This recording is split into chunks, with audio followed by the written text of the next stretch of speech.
So let me tell you a bit about her. She's a property manager.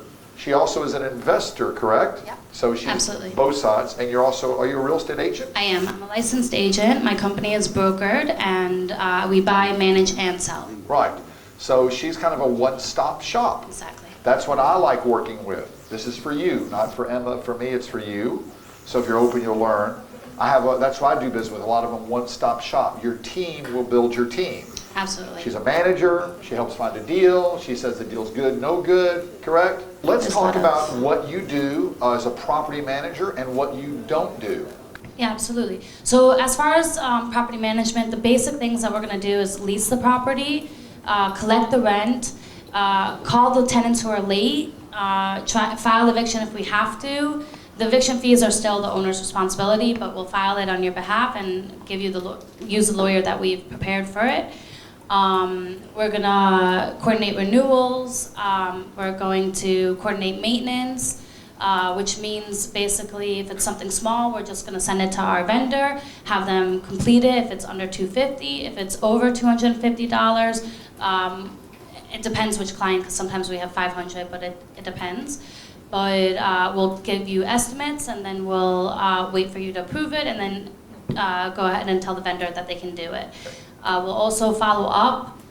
If the tenant still complains after and says that it's still an issue, we'll follow up with them to have the vendor go back out and find out what's going on and make sure that they give warranty work. We don't guarantee the warranty, because if we're using a third-party vendor, it's a recommendation. We're using a third-party vendor, but we will try and push them to go as much as possible.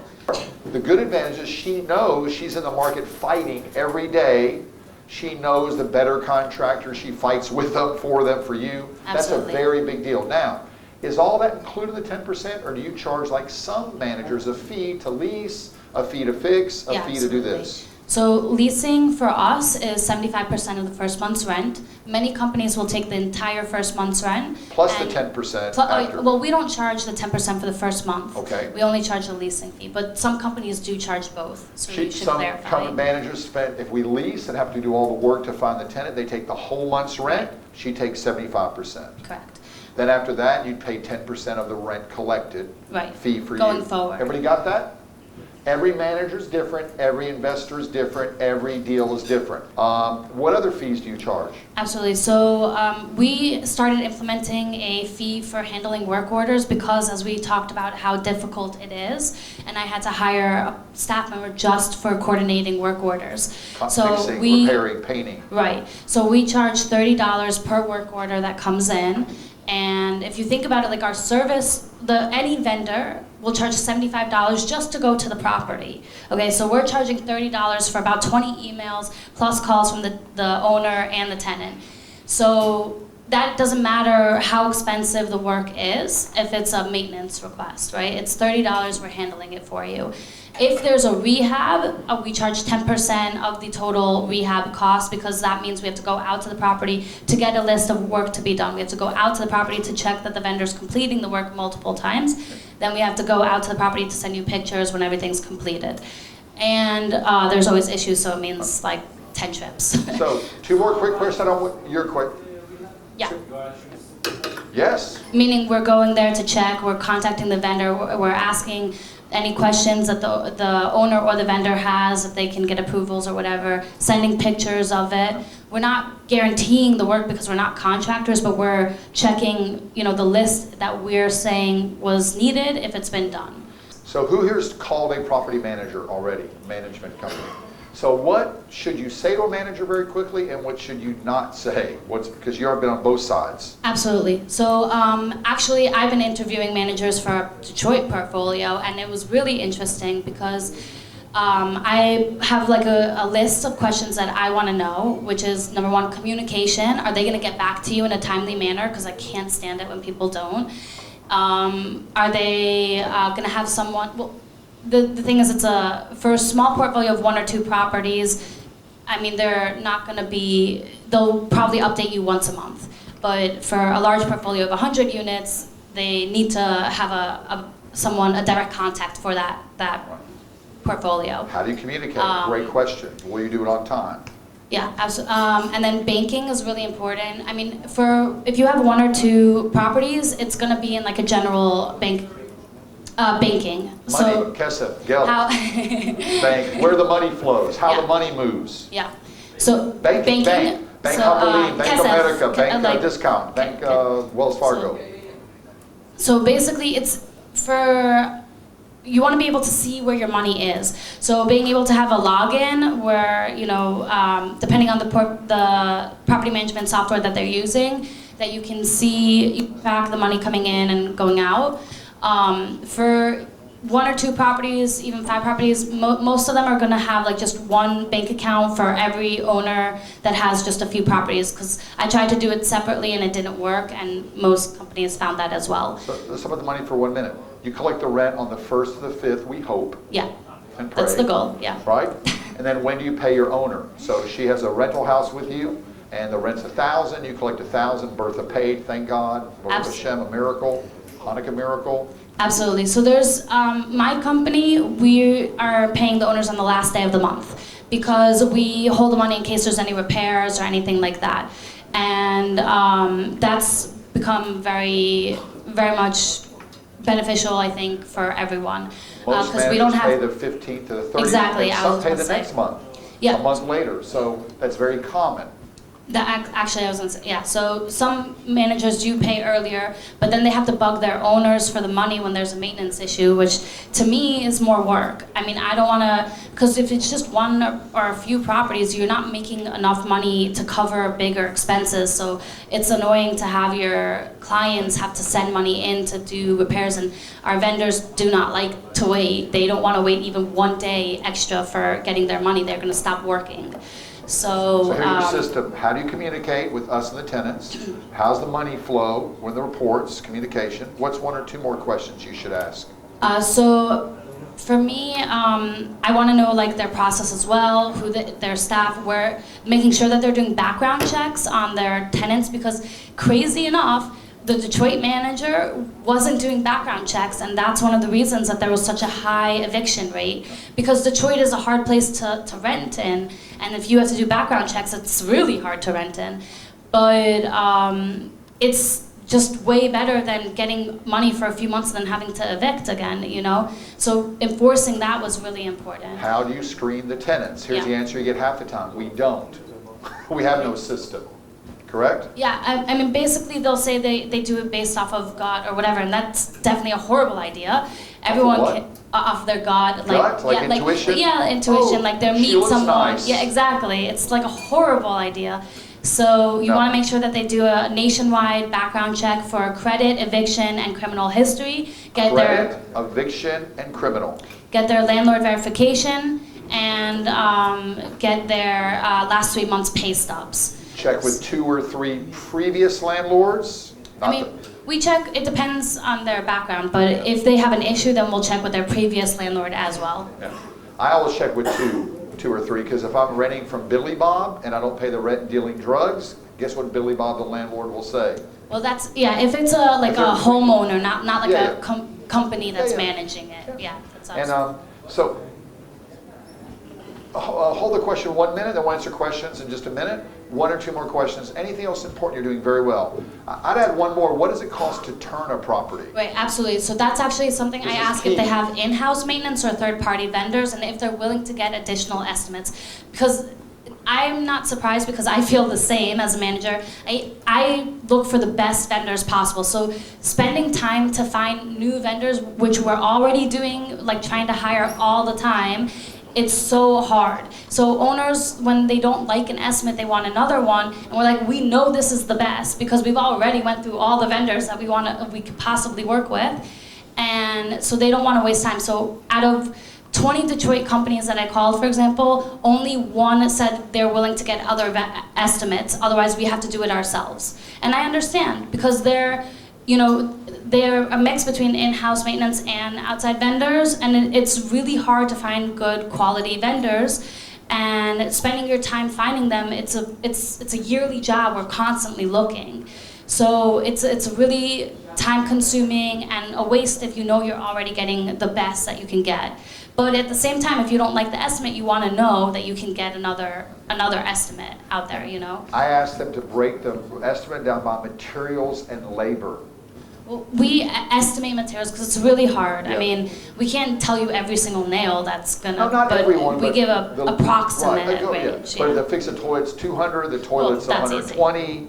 Toilets and are the easy, labor's yes. 2 hours, $30 an hour, 20, 40, 50, But whatever. you know, most of them, surprisingly, they have no way to tell you how they're going to charge for it. I asked them, okay, are you hourly? Like, we know our guys are hourly, and it's gonna approximately take them this many hours, so we know how much the approximate charge is gonna be. They said no. I'm like, okay, are you fixed rate? They said no. I'm like, how do you decide? Was a toilet one day one price and another day another price? Like, I can't work with you if you don't give me some kind of pricing, because I'm not gonna get into a contract and then not be able to have maintenance done, or a toilet costs $500 instead of $225. You know, so that's something that's very crazy in my opinion, how random it is. Now, bigger property management companies, like the reason some of the companies can make money is because they don't do any of this. Like, for example, one of the biggest companies in Atlanta, they will get you an estimate from like Roto-Rooter and Supreme Plumbing, like the ones that are like really big companies or whatever, and they won't have their own vendors. They're not going to go out of their way to do estimates. They don't have. Yeah, it's expensive for the owner, but it's obviously time consuming for the manager, and they don't have to pay extra for the staff and It's a everything. balance, get a bid, but be nice, understand it's a lot of work. Yeah. Fair for the landlady, or the owner. Yeah, Be so nice to the manager, balance. yeah, exactly. So Yeah. And it has to.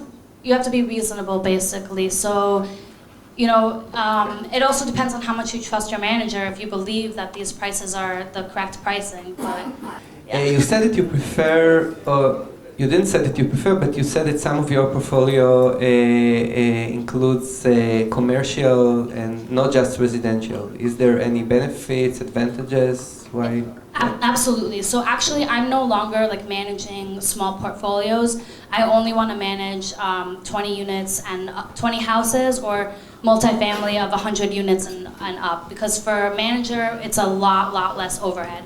For example, the multifamily owners pay for all the salaries. They pay for the on-site staff, the maintenance, the insurance, everything basically. So for me, I really just have to supervise and make sure they're doing their job, making sure everything is profitable, and it includes other things like budgeting and whatever, but it's a lot less cost heavy on the management side. So that's your questions? Yeah. So you have on-site management, you can have on-site leasing, on-site repair, but if you Everything. have 10 houses, you gotta send Billy Bob to that house, Yeah, let's go to the. I pay for You have everything. to go by the roof, go back to the So house. the overhead is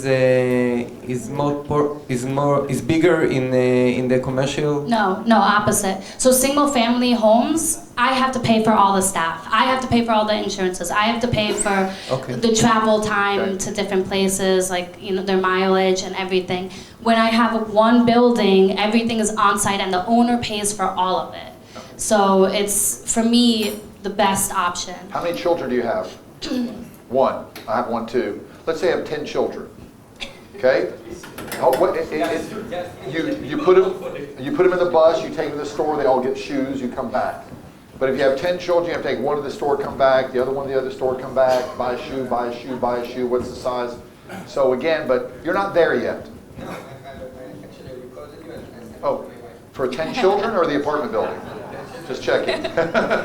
So anyway, economies of scale, once you get over 50, 60, 80, you're smart. But for houses scattered site, it's a lot of work. Yeah. If you have 100 units, you have someone sitting there painting and fixing and managing, and there's a salary, and now your costs go down, but your risks go higher. All your eggs, if that corner goes bad or the factory leaves, you can always sell a house. Sometimes it's hard to sell an apartment building for your right price when the market's down. Again, advantages, disadvantages, huh? Yeah, when the market is down, it's harder because you have a huge liability. I have both. And, Advantages, disadvantages. So another question or two, one or two quick ones, yes? Microphone, b'bakasha, Talal. Thank you. Hi, good morning. Good morning.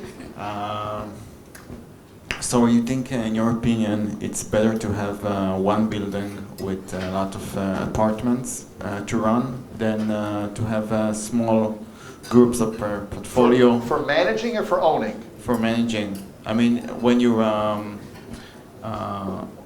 want to hear your point of view when Yeah. you manage small apartments that are in one block or one city, or entire building with small apartments. I prefer an entire building, but also it depends on the size. So for example, I'm managing a 21 unit building, and it's just it's very annoying because it's so small that tenants can talk with each other. So it's like hard to, like, if I renew someone's lease for this, it's like hard to, you know, and then maintenance issues, like for some reason with the small buildings, there's just so much more maintenance, and you don't have, the owner's not paying for an on-site maintenance technician because it's too small. So managing is annoying.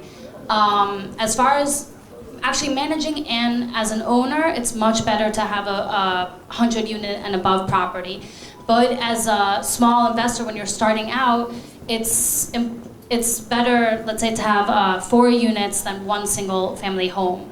But it's also just about how it's managed, the area it is. If it's a good area with good tenants and it's really 21 units is great, 10 units is great because they're usually, it's less maintenance and paying on time. So it really matters on a lot of different variables. Okay, so one building with more apartments is It's always less. better. Yeah, it's less. Well, for management and certain things, everything has advantages and disadvantages. Let's spend 1 minute on this. If you ask 100 investors, which I did, I interviewed 100 investors before I bought my first property. You thought some of you had paralysis analysis. So, here's the answers I got. Everyone's going to tell you different. Everything has advantages, disadvantages. Correct? So, my first mentor said, I only buy 3-bedroom, 2-bath houses because I can always rent them and sell them.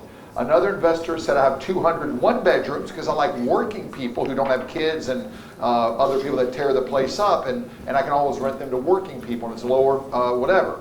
Somebody else said, no, I only like you. Apartment buildings have 80 to 100 units plus. I can get an on-site manager, on-site leasing. My repairs go down. And then my manager said, yes, there's advantages, better cash flow, less management.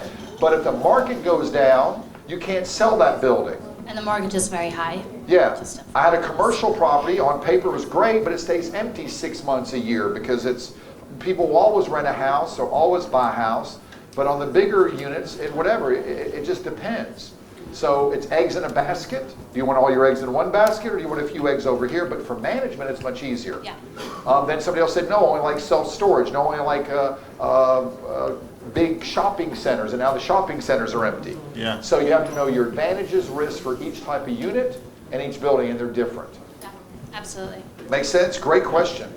We have one more, two more.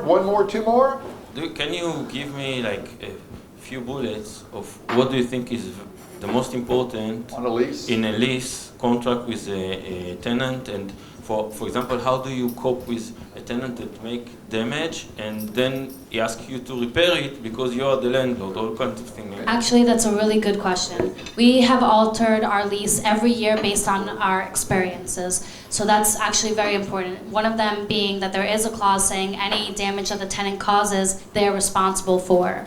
And then, of course, damages come out of your security deposit, etc., which is common sense. Some of the important factors, emergency work orders like maintenance, that what you'll get to, what's considered an emergency that's going to be done in 24 to 48 hours, and everything else, what can wait by priority, making sure that the tenant knows it's in the lease that they have to answer their phone or answer to coordinate with the vendor. 2 quick questions. We have a time limit. What technology are you using now that's really helping that we could maybe recommend? Absolutely. So I'm using auto self-showing lock boxes from Rentley, and Rentley for RENTLEY? yeah. Yeah. This is why I love Rentley.com. projects. I'm always learning new stuff. I'm not kidding. I'm writing this down myself.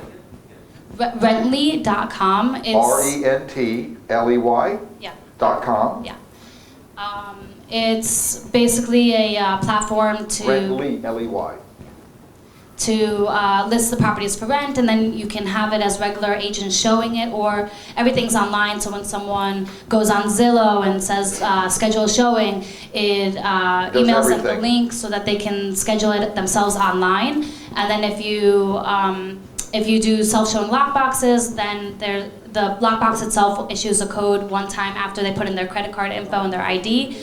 There is pros and cons to this, but it's extremely helpful to give more time to be able to see the property to potential leads.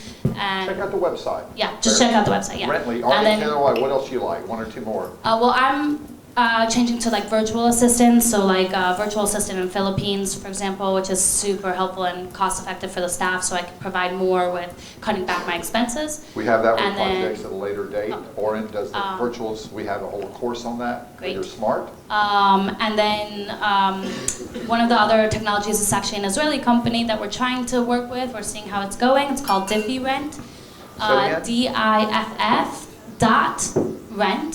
DIFF. DIFFE.rent. I don't know how beneficial it's going to be for you guys. It's more for a management side, but basically it's like an AI robot. But it sounds so real. So Artificial intelligence. yeah, so when like some tenant calls in with a maintenance work order, we can take the work order over the phone basically, and it uploads to like a system. And then of course we have our property management software, and then Which software do you use? we're using a smaller company called Property Matrix. Yep, I know it. But many people use AppFolio. We're also using AppFolio for our multifamily, and that's a good software as well. And we're also looking into cameras, and that's about. Cameras? Yeah, especially when vacant properties are rehabbed, so cameras that can work off data instead of Wi-Fi, so we don't have to have basically electricity or Wi-Fi. Great. Oh, Thank wait, you very that much. went by quick. That was almost an hour. Yeah, that's Please give her a big Thank you very much. Thank you, thank you, thank you. She gave 10 years of experience in like 40 Thank you minutes. very much, Emma. Good Thank job. you. Thank you. Amazing. Great. Ellie, you Really. did great. Really I amazing. really appreciate her coming out here. Did y'all learn some stuff? Yeah. Yep. That was a lot in 48 minutes. Yeah. Amazing. Yeah. Thank you.